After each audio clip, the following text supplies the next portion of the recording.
आतंक टूट गए पंख। जी हां, बुलेटिन की शुरुआत करते हैं देश के प्रीमियम एयरलाइंस जेट एयरवेज के लगातार गहराते संकट से। जेट एयरवेज के कर्ज संकट का असर अब यात्रियों पर पड़ने लगा है। फ्लाइट कैंसिल होने से यात्रियों की मुश्किलें बढ़ गई हैं।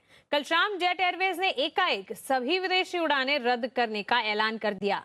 जेट के इस ऐलान ने एयरपोर्ट पहुंचे यात्रियों को संकट में डाल दिया है। जेट के इस फैसले के विरोध में यात्रियों ने दिल्ली और मुंबई एयरपोर्ट पर हंगामा भी किया। इस बीच आज जेट एयरवेज को बेचने की प्रक्रिया भी जारी है।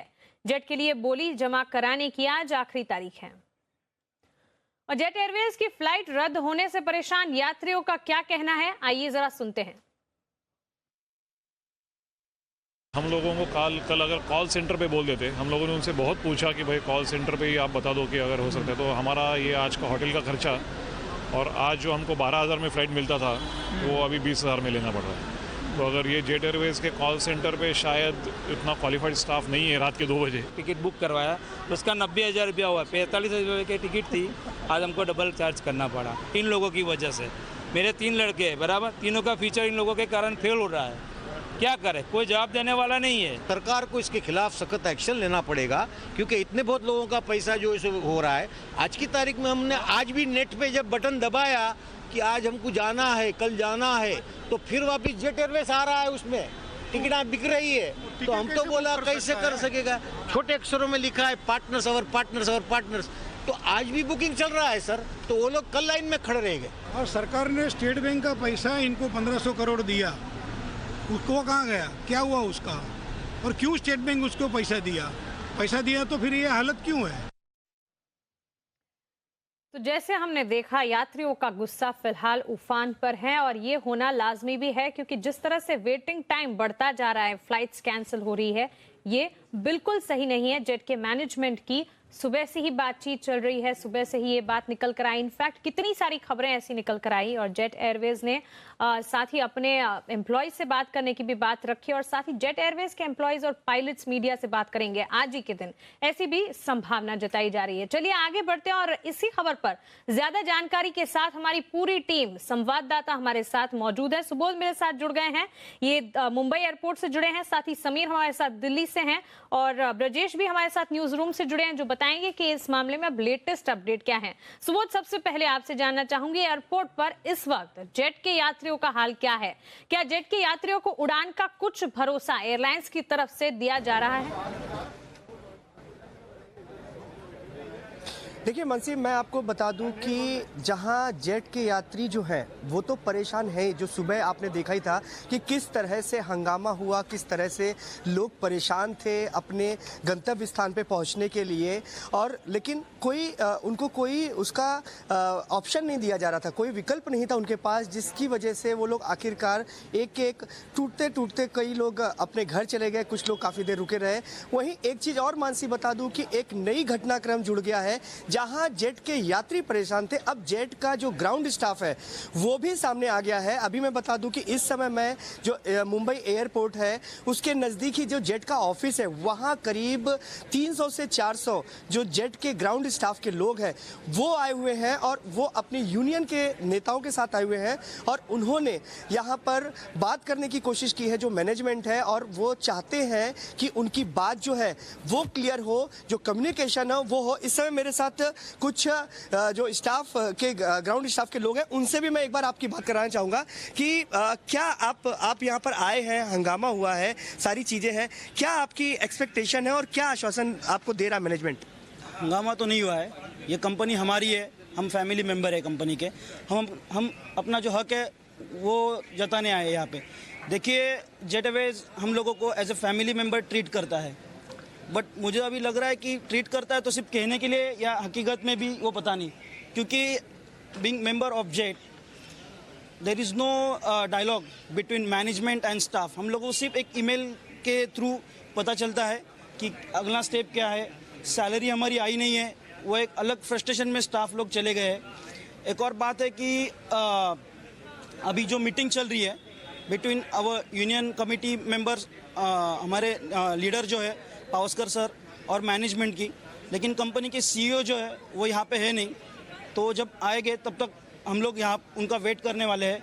हम लोगों को क्लियरिटी चाहिए, हम लोगों को जॉब अश्योरेंस चाहिए और हम लोगों को हमारी सैलरी चाहिए। इसके लिए हम यहाँ पे आज आए हैं।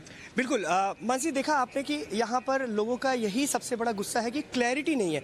यही जब मैं सुबह कवर कर रहा था एयरपोर्ट पे, पैसेंजर्स का भी यही कहना था कि क्लैरिटी नहीं। आखिरकार मैनेजमेंट जो क्लैरिटी नहीं रख रहा है उसको लेकर के लोगों में ज़्यादा गुस्सा दिख रहा है। मानसी जी बिल्कुल, तो मैनेजमेंट ने क्लैरिटी रखी नहीं है यात्रियों के साथ, साथ ही मैनेजमेंट ने अपने एम्प्लॉयज के साथ भी क्लैरिटी नहीं रखी है, ठीक तरह से हम देख पा रहे हैं। लेकिन समीर, आपके पास आना चाहूंगी, ये बताइए कि यात्रियों के रिफंड की क्या व्यवस्था हो रही है, यात्री क्या डिमांड कर रहे हैं? बिल्कुल, जैसे कि यात्रियों के पास कोई जवाब नहीं है, वैसे ही स्थिति यहाँ पर भी है, क्योंकि जेट एयरवेज की तरफ से ना तो आधिकारिक तौर पे कोई इस पर बयान आया है कि यात्रियों की जो फ्लाइट कैंसिलेशन है, जो रिफंड है, उस पर उनका क्या मैकेनिज्म रहेगा, किस तरीके से वो इस मसले को सुलझाना चाहेंगे, रिफंड की प्रक्रिया को कैसे वो आगे बढ़ाना चाहेंगे, कोई भी ऑफिशियल रिएक्शन इस वक्त हमें नहीं मिल रहा है।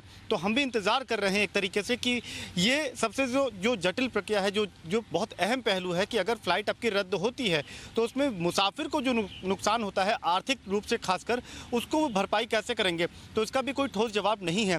एक और अपडेट आपको बता दूं कि आज जो है एविएशन मिनिस्टर सुरेश प्रभु के आदेश के बाद में एविएशन सेक्रेटरी प्रदीप खरोला जो है वो जेट के मैनेजमेंट के जो तमाम अधिकारी हैं उनसे मुलाकात उनकी होनी है, एक मीटिंग होनी है, और इस मीटिंग का जो केंद्र है वो यही है कि जो मुसाफिर हैं उनको जो दिक्कतें आ रही हैं इसको कैसे सुलझाया जाए, इसको कैसे कम किया जाए, और जेट एयरवेज का आगे का प्लान क्या कुछ रहने वाला है।